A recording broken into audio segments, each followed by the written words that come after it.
أعوذ بالله من الشيطان الرجيم بسم الله الرحمن الرحيم الحمد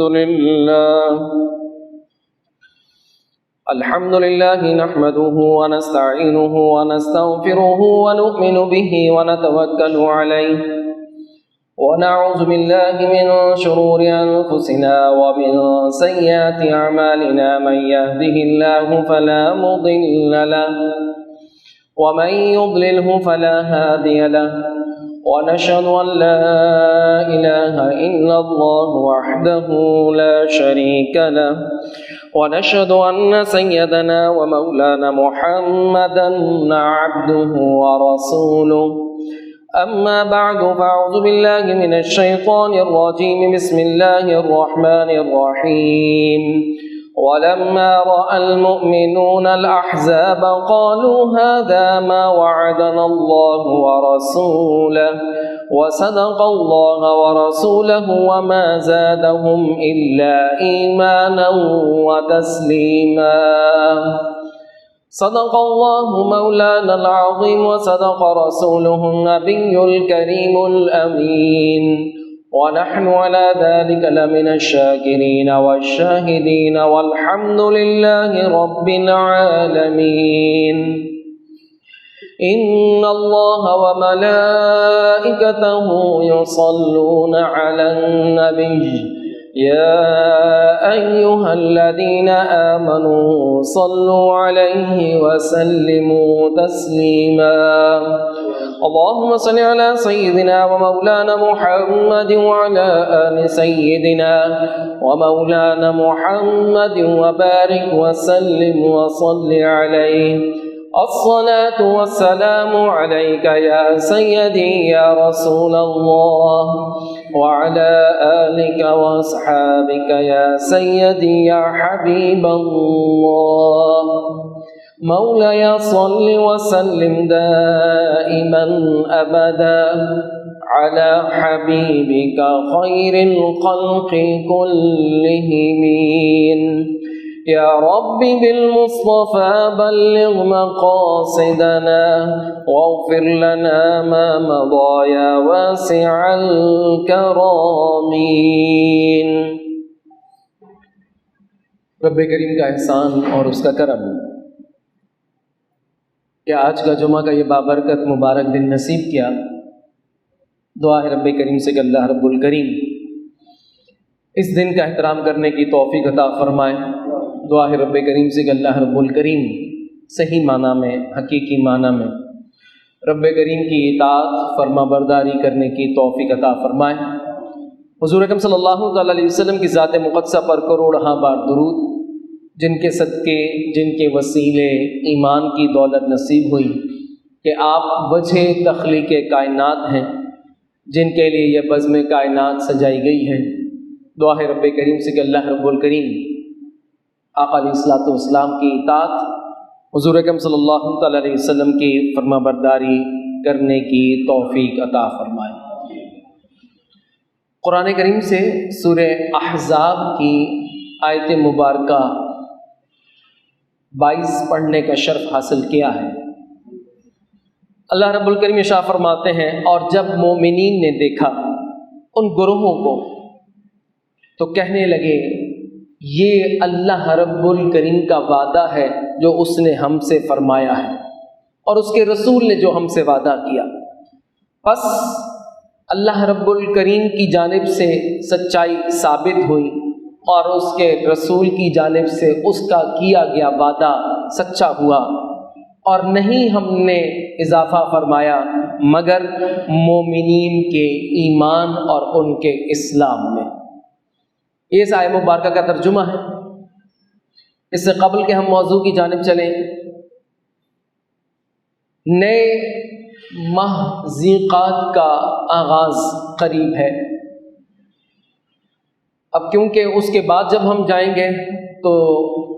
6 دن گزر چکے ہوں گے، تو لہٰذا آج ہونے والے واقعات یعنی اس ماہ مبارک کے اندر جو آنے والا ماہ مبارک ہے اس کے اندر ہونے والے واقعات اس حوالے سے آپ کی خدمت میں چند گزارشات. ذیقعدہ قعدہ یقعد کے معنی ہوتے ہیں بیٹھ جانا. اور اس ماہ مبارک کے اندر دور جاہلیت کے اندر، ایام جاہلیت کے اندر یہ ان کا وتیرہ اور طریقہ ہوتا کہ وہ جس طرح بھی حج ادا کرتے لیکن وہ اپنے گھروں میں آ کر بیٹھ جاتے، حاجیوں کو پانی پلاتے، کعبۃ اللہ کی تعظیم تکریم ان کا لحاظ ان کے پاس نہ ہوتا، لیکن آنے والے مہمانوں کی خوب آہو بھگت کرتے، انہیں کھانا دیتے، ان کے طعام کا ان کے قیام کا خیال رکھتے، اور یہ خدمات اپنے سپرد ہر ایک قبیلہ کر کے رکھتا۔ تو اس زمانے سے اس ماہ مبارک کا نام ذی قعدہ ہوا۔ ذی قعدہ سن 5 ہجری کے اندر غزوہ خندق ہوا، 6 ہجری کے اندر صلح حدیبیہ کا معاملہ ہوا، وہ بھی ذی قعدہ کا مہینہ تھا، اور جب معاہدہ توڑ دیا گیا اور اس سے قبل یعنی سن 8 ہجری کے اندر مکہ مکرمہ فتح ہوا، اس سے قبل سن 7 ہجری کے اندر حضور اکرم صلی اللہ تعالی علیہ وسلم نے عمرے کا جو ارادہ فرمایا وہ بھی آقا علیہ الصلوۃ والسلام نے ذی قعدہ میں ادا فرمایا۔ تو چند جو احوال، احادیث اور کتب سیر و تاریخ اس کے حوالے سے چند گزارشات میں آپ کی خدمت میں غزوہ خندق کے حوالے سے گوش گزار کروں گا، اور اسی سلسلے میں آیت مبارکہ کی تلاوت کی۔ اس سے قبل کہ ہم موضوع کے اندر پھر چلیں، جیسا کہ عادت میں چلا آیا ہے، اللہ رب الکریم کی وحدانیت اور اس کی توحید کے حوالے سے چند کلمات۔ حضرت ابراہیم بن ادھم رحمۃ اللہ علیہ آپ بلخ کے بادشاہ تھے، قطعاً بھی اسلام کے ساتھ اس طرح کا آپ کا تعلق نہیں تھا، آپ نماز پڑھتے تھے لیکن تصوف کی طرف، ولایت کی طرف آپ کا سفر قطعاً نہیں تھا۔ ایک دن آپ بادشاہ کے تمام لاؤ لشکر کے ساتھ شکار کے لیے باہر تشریف لے گئے۔ جب شکار کے لیے گئے تو آپ کو ہرن ایک نظر آیا،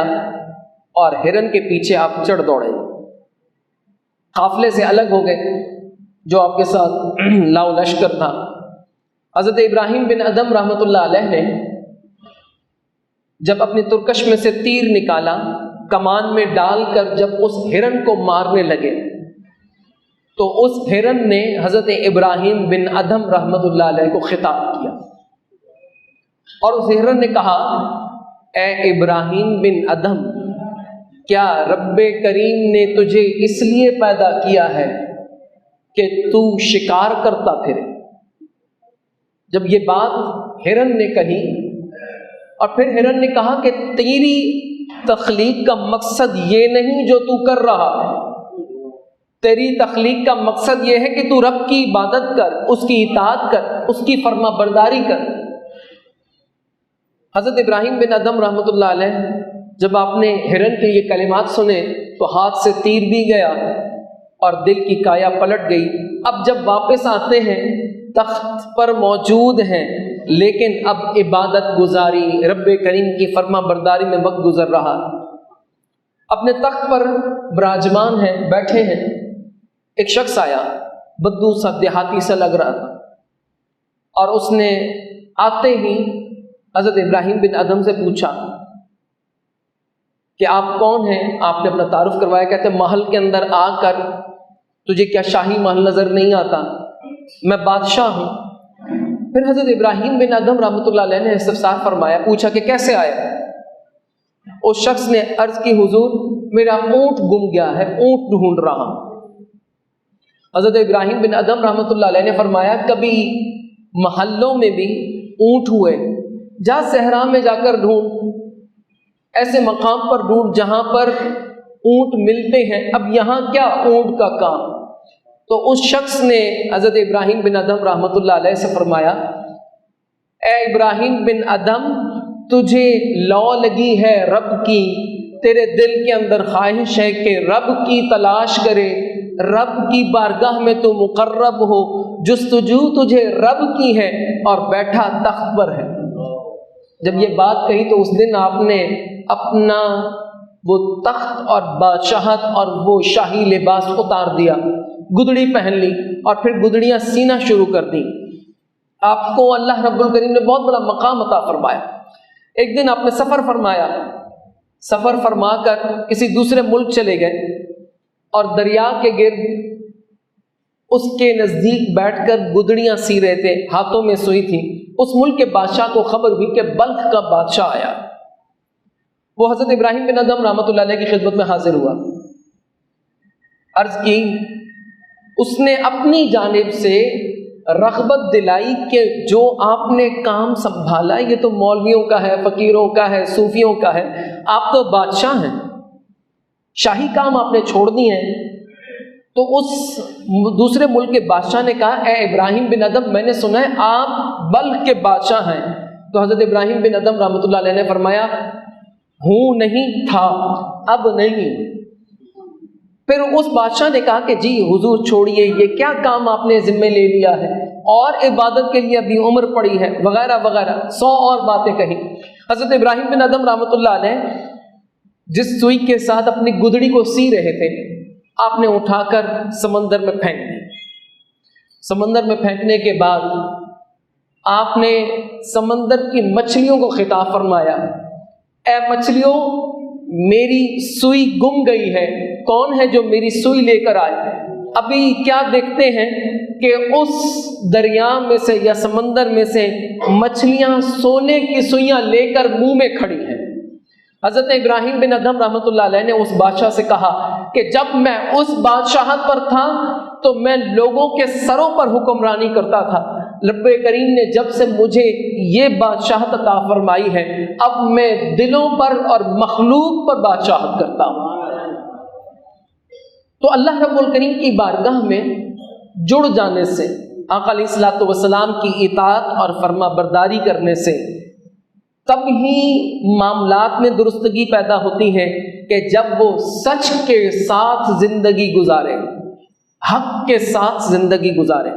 آج ہمارے معاشرے میں سب سے زیادہ سچ رخصت ہوتا چلا جا رہا ہے۔ اسرائیلیات کے اندر واقعہ ہے، ان موسیٰ علیہ الصلوۃ والسلام، یا رب ما لمن یحلف بک کاذبا، عرض کی باری تعالیٰ، کلیم تھے رب کریم کی بارگاہ میں، عرض کی باری تعالیٰ جو تیرا نام لے کر حلف دے۔ آج اب دیکھتے ہیں ہمارے کورٹس کے اندر چلے جائیں، جب گواہیاں ہوتی ہیں قرآن پر ہاتھ رکھتے ہیں، رب کریم کی قسم کھاتے ہیں، اور عام طور پر اگر قرآن پر ہاتھ نہ رکھیں اور کہتے ہیں کہ باقاعدہ قسم دی جائے، حلف دیا جائے کہ اللہ رب الکریم کی ذات پر حلف دیتا ہے، تو پھر تو معاذ اللہ دل کے اندر کہتے ہیں اچھا اللہ رب الکریم کی قسم ہی ہے، خیر ہے بعد میں 3 روزے رکھ لیں گے، توڑ ڈالیں گے، معاذ اللہ۔ لیکن قسم جھوٹی ہوتی ہے، وہ معاملہ جھوٹا ہوتا ہے۔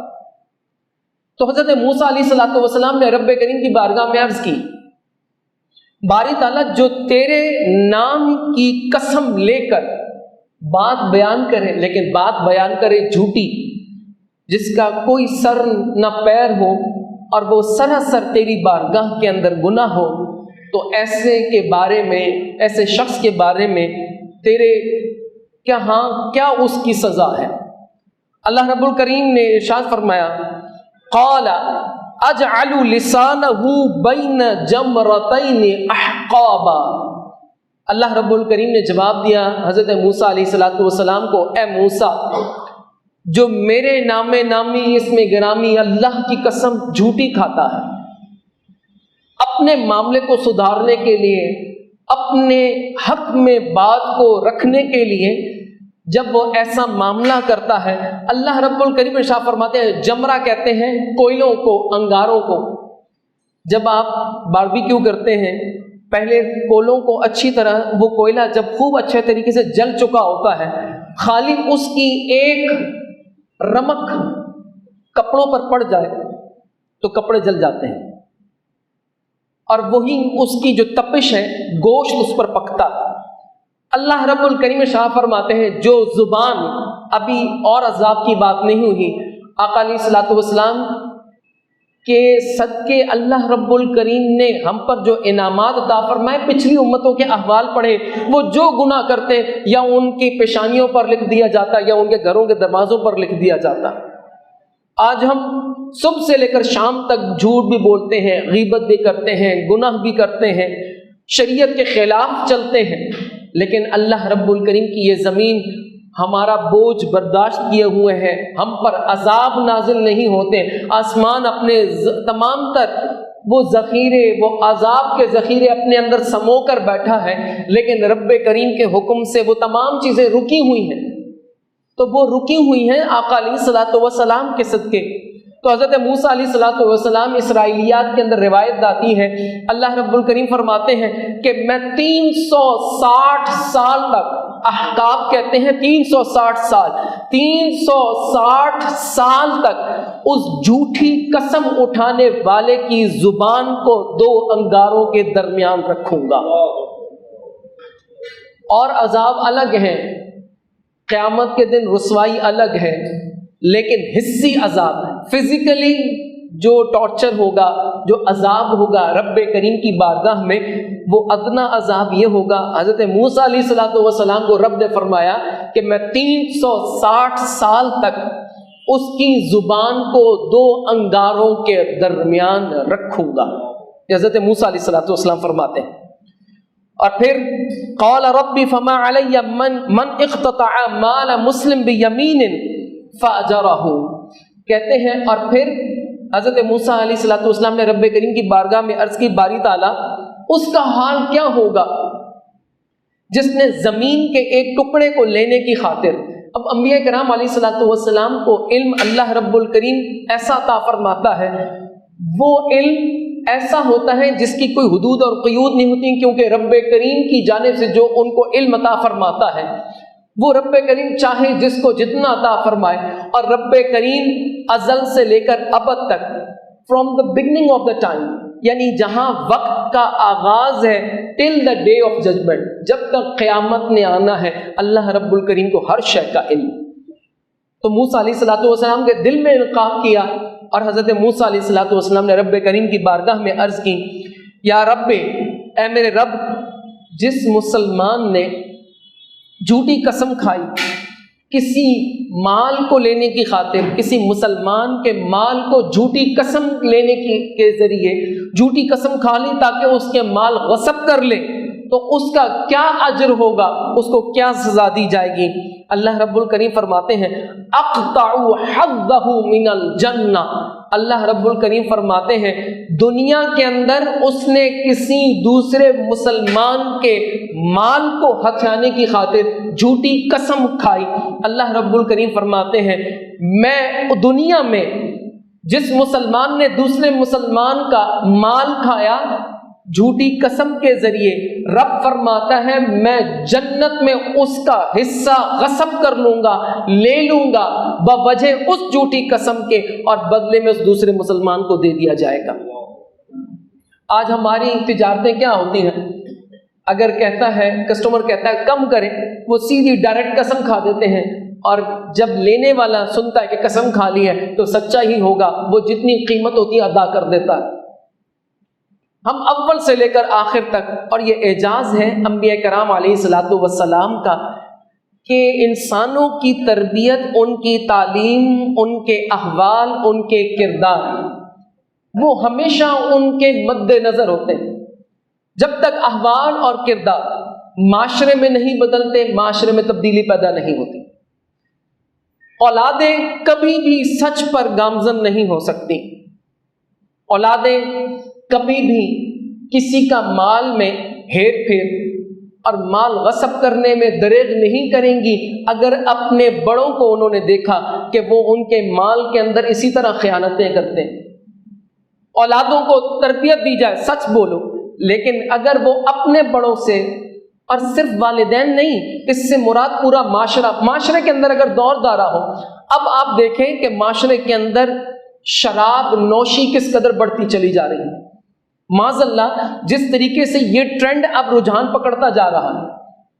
ہم جس طریقے سے دیگر منشیات اور دیگر چیزیں اور قوم ویسی ہی اس قدر مایوس ہے، معاشی حالات تنگ ہیں، کرونا کی وجہ سے اور حالات تنگ کر دیے گئے، دن بدن عبادات سے دور، احوال سے دور، دین کے ساتھ جس طرح ہم آقا علیہ الصلوۃ والسلام کی اس حدیث مبارکہ کی طرف بھی نہیں منتقل ہوتے کہ آقا علیہ الصلوۃ والسلام کے در انور کے اندر پورا 1 مہینہ 30 دن تک چولہا نہیں جلا۔ یہاں وہ فقر جس فقر کو ہم دیکھتے ہیں، جو فقر ہم نظر دیکھتے ہیں، ہمارے معاشرے کے اندر جو فقر نظر آتا ہے، 3 دن یا 2 دن یا 4 دن اگر چولہا نہ جلے تو سمجھتے ہیں معاذ اللہ استغفر اللہ العظیم کوئی بہت بڑا پہاڑ ٹوٹ پڑا، لیکن اپنے نبی کی سیرت مبارکہ کو نہیں مطالعہ کرتے کہ آقا علیہ الصلوۃ والسلام کے در انور میں پورا 1 ماہ تک چولہا نہیں جلا۔ غزوہ خندق جس حوالے سے میں نے آیت مبارکہ کی تلاوت کی، آقا علیہ الصلوۃ والسلام نے باقاعدہ اپنے جسم مبارک پر، اپنے کندھوں پر مٹی کو کھود کر اپنے جسم اطہر پر اور کندھوں پر لاد کر لے جا کر باہر پھینکا۔ حضور اکرم صلی اللہ تعالیٰ علیہ وسلم کی بارگاہ میں ایک صحابی نے عرض کیا، رسول اللہ صلی اللہ تعالیٰ علیہ وسلم، اپنے پیٹ پر سے کپڑا اٹھایا اور عرض کی، یا رسول اللہ بھوک کی وجہ سے یہ عالم ہے کہ میں نے 1 پتھر باندھ رکھا۔ آقا علیہ الصلوۃ والسلام نے جب اپنا کرتا مبارک اٹھایا تو آقا علیہ الصلوۃ والسلام نے 2 پتھر باندھ رکھے تھے۔ حضرت جابر رضی اللہ تعالیٰ عنہ نے جب یہ احوال دیکھے تو آپ گھر گئے، اپنی زوجہ سے کہا کہ کچھ کھانے کے لیے ہے۔ آقا علیہ الصلوۃ والسلام کے بطن مبارک کو میں نے دیکھا کہ آقا علیہ الصلوۃ والسلام نے 2 پتھر باندھ رکھے۔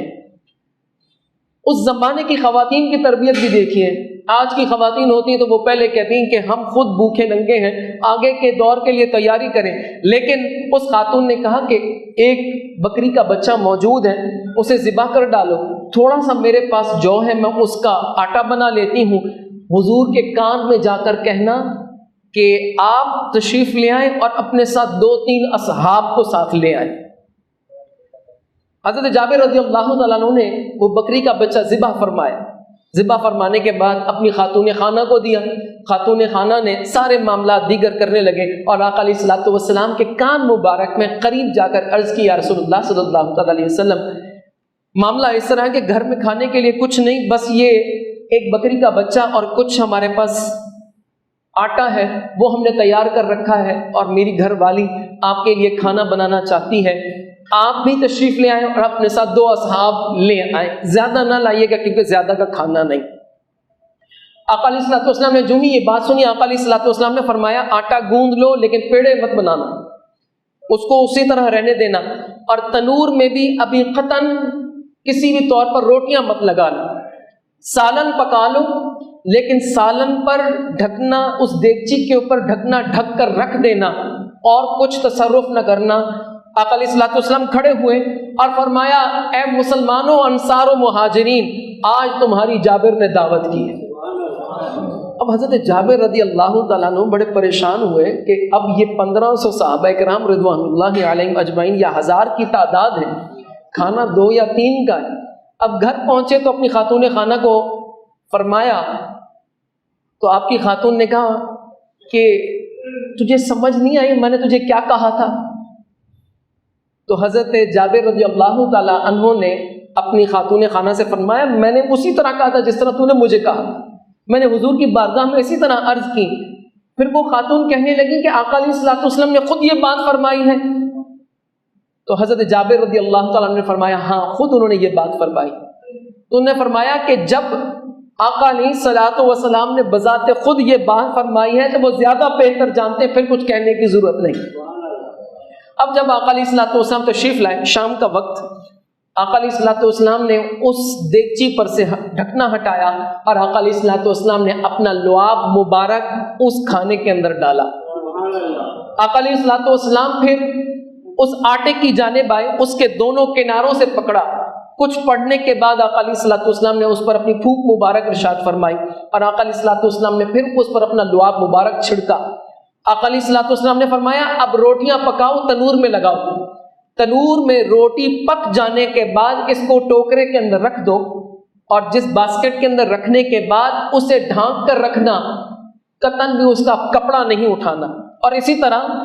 جو بندہ سالن بانٹ رہا ہو، ادم کہتے ہیں عربی کے اندر سالن کو، کہ جو بندہ سالن دے گا پلیٹوں میں ڈال کر، اسے چاہیے کہ وہ اس پر ڈھکنے کے ساتھ رکھے، ہٹائے نہیں، مکمل کور لڈ پورا اس کا نہ ہٹا دے، بلکہ ایک حصہ اس کا مختصر سا کھولے جتنے میں وہ سالن باہر آئے۔ حضرت جابر رضی اللہ تعالیٰ عنہ فرماتے قسم خدا کی 1000 اصحاب وہاں آئے، انہوں نے آ کر کھانا کھایا، سب نے خوب سیر ہو کر کھانا کھایا، 10 کی جماعت آتی، لیکن قسم خدا کی جو آٹے میں ذرا بھر کوئی کمی ہوئی ہو یا اس سالن میں کوئی ذرا بھر کمی ہوئی۔ بات صرف آپ کی خدمت میں عرض کرنے کا مقصد یہ ہے کہ مسلمان اگر حلال کی روزی کے ساتھ آقا علیہ الصلوۃ والسلام کی ذات مقدسہ کے ساتھ جڑ کر کوئی کام کرے، آقا علیہ الصلوۃ والسلام کی ذات مقدسہ کو، ان کے احوال کو، ان کی سیرت کو اپنائے، آقا علیہ الصلوۃ والسلام کی تعلیمات اور احادیث کے مطابق اپنی زندگی کو اس سانچے میں ڈھال کر رکھے، تو تمام یہ برکتیں آج بھی نصیب ہوں گی۔ آقا علیہ الصلوۃ والسلام کی حدیث مبارکہ ہے، طوبیٰ، مبارکباد اس کے لیے کہ جو مجھے دیکھ کر ایمان لایا، اور آقا علیہ الصلوۃ والسلام فرماتے ہیں 7 مرتبہ مبارک اس شخص کو جو مجھ پر بن دیکھے ایمان لایا۔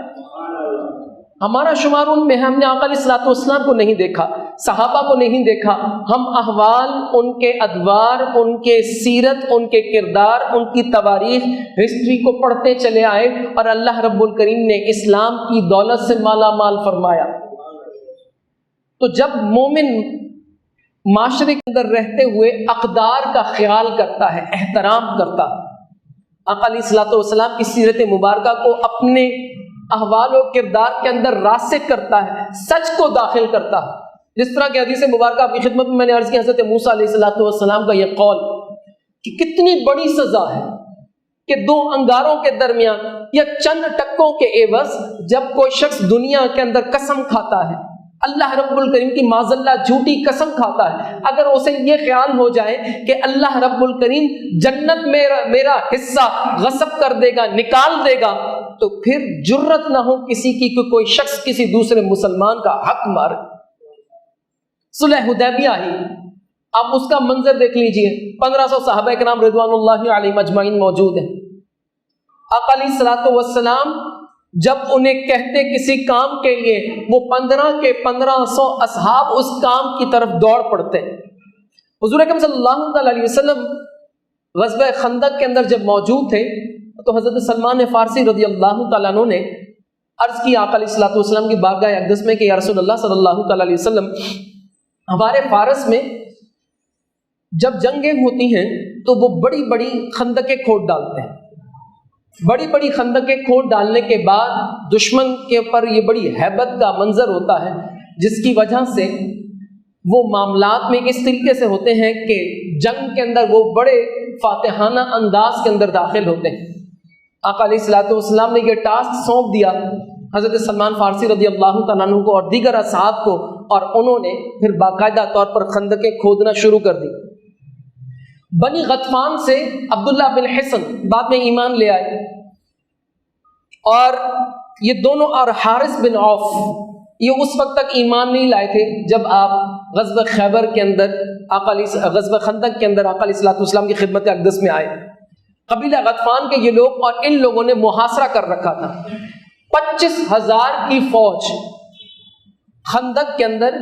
احزاب کے اس واقعے کے اندر آقا علیہ الصلوۃ والسلام کے خلاف اور آقا علیہ الصلوۃ والسلام کے اصحاب کے خلاف تھی۔ جب انہوں نے محاصرہ کر لیا، محاصرہ کرنے کے بعد جب یہ دونوں آئے تو آقا علیہ الصلوۃ والسلام نے فرمایا آتیتکما ان جعلت لکم ثلثا امر المدینہ اترجعانی من معکما۔ آقا علیہ الصلوۃ والسلام نے فرمایا تم لوگوں نے ہمارے ارد گرد محاصرہ کر رکھا ہے، اے بنی غطفان کے تم 2 افراد، عیینہ بن حصن اور حارث بن عوف، بعد میں یہ حضرت بنے۔ آقا علیہ الصلوۃ والسلام نے فرمایا کیا خیال ہے کہ اگر میں تمہیں مدینہ منورہ کی کھجوروں کے 3واں حصہ اگر میں تمہیں دے دوں تو تم اپنے لوگوں کے ساتھ واپس پلٹ جاؤ گے؟ جب یہ بات کہی تو آقا علیہ الصلوۃ والسلام کے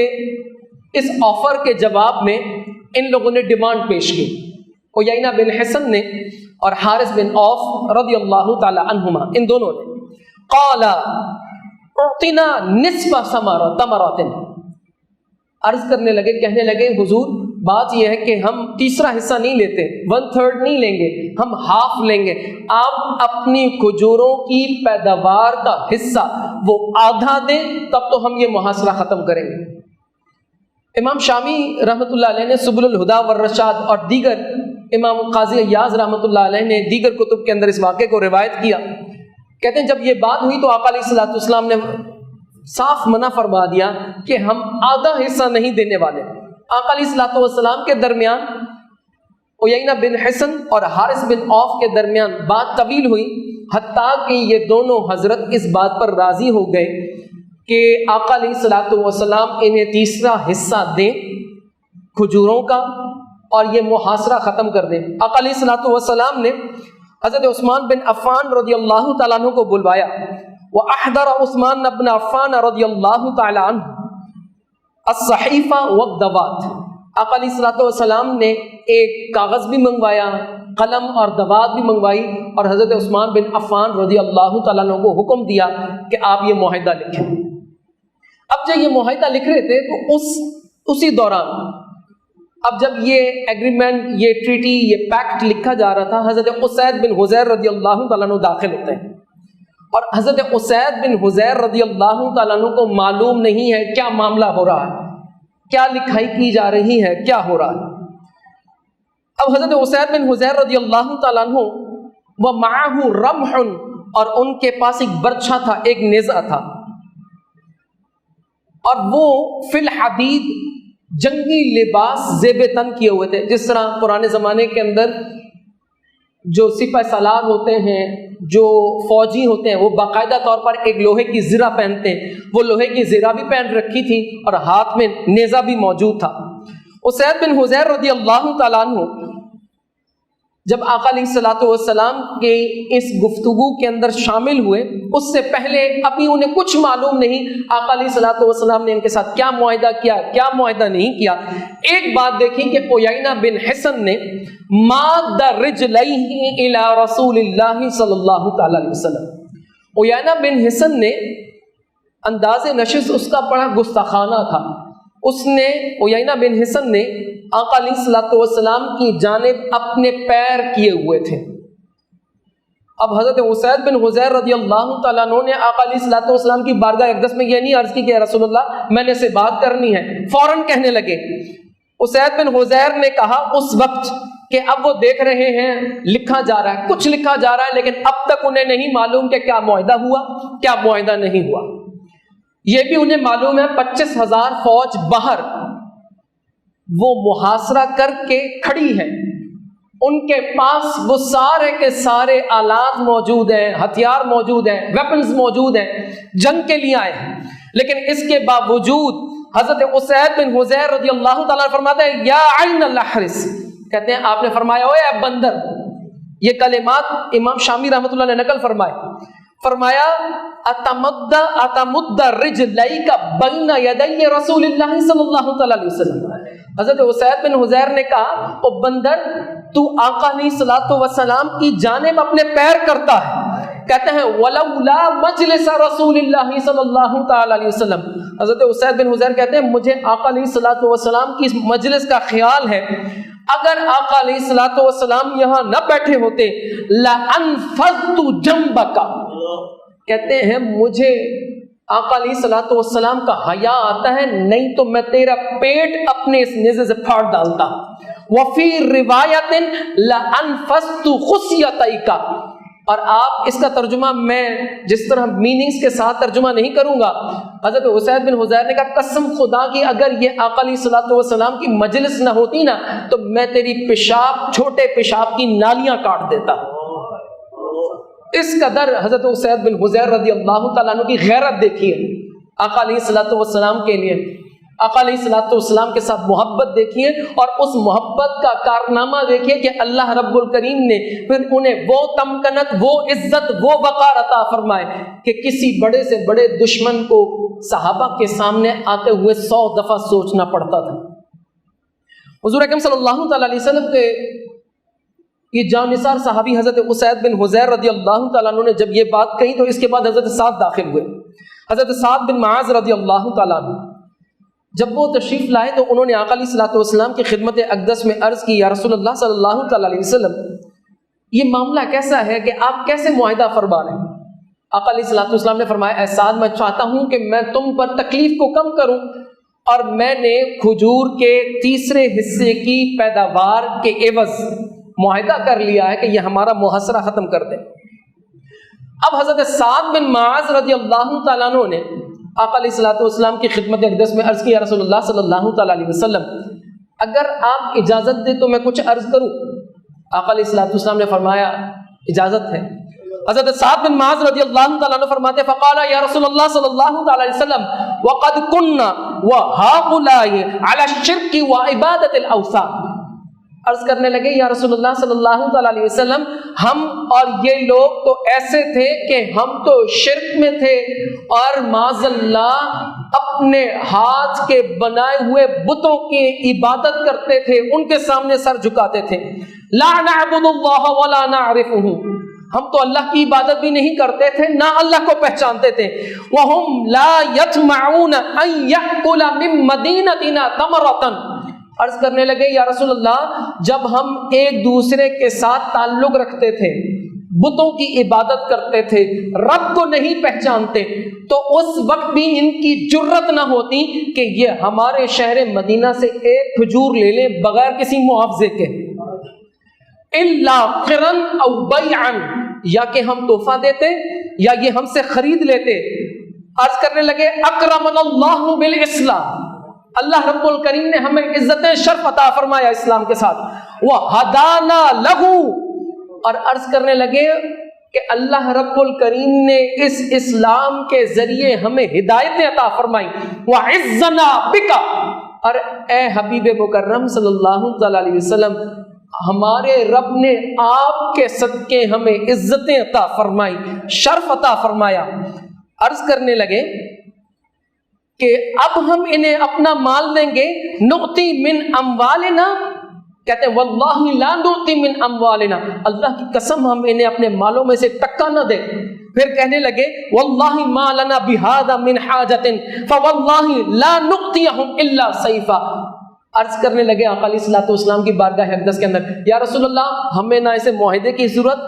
نہ ہمیں ایسے مال دینے کی ضرورت، نہ ہمیں ایسے امن کی ضرورت. اگر ہم انہیں دے سکتے ہیں تو تلوار دے سکتے ہیں، آؤ ہمارے ساتھ آ کر لڑو. 1500 جواباً 25,000 کا لشکر، تناسب اور کمپیریزن کر لیں، لیکن صحابی کی جرت اور مقام اور مرتبے کا بھی تمازنہ دیکھ لیں. امت محمدیہ جب تک اپنے کردار کے اندر یہ کردار شامل نہیں کرتی تو اسی طرح کے احوال رہیں گے. جب تک کشکول لے کر مانگتے تانگتے رہیں گے، بھیک مانگتے رہیں گے، فلاں قرضہ دے دو، قرض لینے کے بعد پھر معاف کر دو، پھر یہی کچھ ہوگا. آج آپ معاشرے کے اندر دیکھیں، اللہ ماشاءاللہ اچھے لوگ بھی ہیں، لیکن جب کسی کو قرض دے دیا جائے تو وہ اگلا سمجھتا ہے کہ اب اس کے گھر کے چکر لگنا شروع ہو جائیں گے، کیونکہ ہم وعدے کی قطعاً پاسداری نہیں کرتے. مال ہڑپ کرنا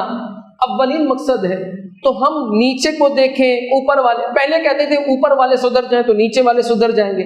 لیکن نیچے سے لے کر اوپر تک اب ایک بازار گرم ہے. ہر ایک شخص اگر اپنے تئیں محنت کرے، اپنی اہل و عیال پر، اپنی ضروریات پر، اپنے کردار پر اگر توجہ دے، عمل کرے، شریعت کے مطابق چلے، تو قطعاً یہ ممکن ہے کہ اللہ رب الکریم اس کے صدقے ایک شخص سدھرتا ہے. ایک خالی خاتون اگر دین کے مطابق چلتی ہے، عمل کرتی ہے، تو پورا خاندان وہ دین کی طرف آ جاتا ہے. ایک سچائی کا راستہ وہ لیتی ہیں، اس کی اولادیں، اور پھر وہ اولاد در اولاد سلسلہ چلتا رہتا ہے. تو معاشرے کے اندر تبدیلی اس وقت ممکن ہوگی جب ہم دین کے ساتھ جڑیں گے، جب ہم ان غزوات کو آگے بیان کریں گے. کردار کی اصلاح اس وقت ہوگی جب معاشرے کے اندر ہم نے اپنے تعلیمی نظام کے اندر دین کو معاذ اللہ صرف اور صرف ایک ڈمی کے طور پر پیش کرنا ہے. 2 کلمے 3 کلمے 4 کلمے 6 کلمے یاد کروا کر سمجھتے ہیں کہ دین کا حق ادا ہو جائے گا، قطعاً حق ادا نہیں ہوگا۔ 4 صورتیں یاد کروا لینے سے اولادوں کے اندر دین راسخ نہیں ہوگا۔ دین اس وقت راسخ ہوگا جب آقا علیہ الصلوۃ والسلام کے ان غزوات کے پہلو اپنے آنے والی اولادوں میں منتقل نہیں کرے۔ آقا علیہ الصلوۃ والسلام کی جرت، صحابہ کرام رضوان اللہ علیہم اجمعین کا ان کا معیار۔ آقا علیہ الصلوۃ والسلام غزوہ احد میں تھے، ایک شخص نے لعین نے پتھر مارا اور آقا علیہ الصلوۃ والسلام کے ہونٹ مبارک پر آ کر لگا۔ آقا علیہ الصلوۃ والسلام کے دندان مبارک سے وہ، بے شک بعد میں آقا علیہ الصلوۃ والسلام جس طرح ہیرا ہوتا ہے، ہیرے کو جب مزید نکھار دیا جاتا ہے وہ اور چمکتا ہے، آقا علیہ الصلوۃ والسلام کے دندان مبارک اور خوبصورت لگتے کیونکہ اس کا ایک کونا جھڑ گیا تھا۔ تو آقا علیہ الصلوۃ والسلام کا جب خون مبارک باہر تشریف لایا تو حضرت حاطب بن ابی بلتہ رضی اللہ تعالیٰ عنہ آقا علیہ الصلوۃ والسلام کی خدمت اقدس میں حاضر ہوئے، عرض کی یا رسول اللہ صلی اللہ تعالیٰ علیہ وسلم، وہ پتھر مارنے والا کہاں ہے؟ آقا علیہ الصلوۃ والسلام نے یوں اشارہ فرمایا کہ اس جانب گیا ہے۔ حضرت حاطب بن ابی بلتہ اپنا گھوڑا لے کر اس طرح دوڑے جس طرح کوئی بجلی دوڑتی۔ جب وہ گھوڑا دوڑا کر جا رہا تھا، وہیں سے آپ نے آواز لگائی کہ رک جا۔ وہ گھوڑے کو دوڑاتے ہوئے جا رہا تھا، آپ کی آواز کے اندر وہ روب، وہ دبدبا کہ اس کا گھوڑا وہیں رک گیا، گھوڑے کی بھی جرت نہ ہوئی کہ آگے چل سکتا۔ آپ نے تلوار لی اور اس کی گردن پر دے ماری، اس کے بالوں کو پکڑا، اس کے سر کو اس کے تن سے جدا کیا اور گھوڑا بگا کر آقا علیہ الصلوۃ والسلام کی خدمت اقدس میں اس لعین کی گردن کو لا کر پھینکا اور عرض کی یا رسول اللہ، یہ وہ لعین تھا جس نے آپ کو پتھر مارا تھا۔ ہم کہتے ہیں یہ بھی ٹھیک ہے، ہم کہتے ہیں یہ بھی ٹھیک ہے، ساری چیزیں ٹھیک نہیں ہوتی۔ آقا علیہ الصلوۃ والسلام کی ناموس ایمان کا حصہ نہیں، ایمان ہے، کامل اصل ایمان ہے۔ دعا ہے رب کریم سے کہ اللہ رب الکریم حقیقی معنی میں آقا علیہ الصلوۃ والسلام کی اطاعت و فرما برداری کرنے کی توفیق عطا فرمائے۔ دعا ہے رب کریم سے کہ اللہ رب الکریم سچ بولنے کی توفیق عطا فرمائے۔ دعا ہے رب کریم سے کہ اللہ رب الکریم صحیح معنی میں اصلاح کے پہلوؤں کو تھامنے کی توفیق عطا فرمائے۔ وما علیہ الا البلاغ۔